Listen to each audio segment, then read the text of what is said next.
2 Samuel 16. David was net oor die kruin van die heuwel toe Siba, die bestuurder van Mefiboset, sy eiendom hom onverwags teekom. Hy het 2 donkies by hom gehad, gelaai met 200 brode, 100 trosse rosijntjies, 100 houers vrugte en 'n sak vol wyn. "Wat wil jy met al hierdie goed doen?" vra die koning vir Siba. Siba antwoord: "Die donkies is vir u gesin om op te ry, die brood en vrugte is vir die manskappe om te eet. Die wyn is vir hulle wat in die wildernis uitgeput raak." "Waar is Mefiboset?" vra die koning hom. "Hy het in Jerusalem agtergebly," antwoord Siba. "Hy dink, vandag sal Israel die koninkryk van my oupa Saul vir my teruggee." "O so," sê die koning vir Siba. "Alles wat Mefiboset besit, gee ek nou vir jou." "Ek buig voor u in dankbaarheid, my heer die koning," antwoord Siba. "Mag ek altyd u guns geniet." Toe Dawid en sy geselskap by Bahurim aankom, kom 'n man uit die dorp en vloek hulle so ver as wat hy gaan. Sy naam was Simei, seun van Gera en 'n lid van Saul se familie. Hy het klippe gegooi na die koning en sy amptenare, asook na die dapper krygsmanne wat links en regs van die koning was. Terwyl hy klippe gooi, skree hy: "Maak dat jy wegkom, jou moordenaar, jou skurk. Die Here vergeld jou nou omdat jy Saul en sy familie uitgeroei en in sy plek koning geword het. Nou gee die Here dit aan jou seun Absalom, terwyl die onheil jou tref omdat jy 'n moordenaar is. Hoekom laat u toe dat hierdie lae hond my heer die koning vloek?" vra Abisai, seun van Seruja, vir die koning. "Laat ek tog sy kop van hom gaan afkap." "Nee," sê die koning, "dit het niks met my of julle te doen nie, seuns van Seruja.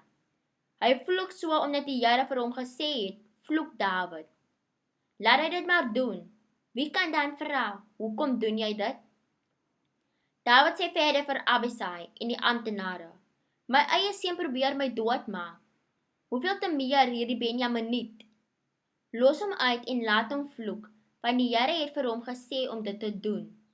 Dalk sal die Here my swaar kry raak sien en my seun as gevolg van hierdie vervloekings." Dawid en sy mense het verder getrek.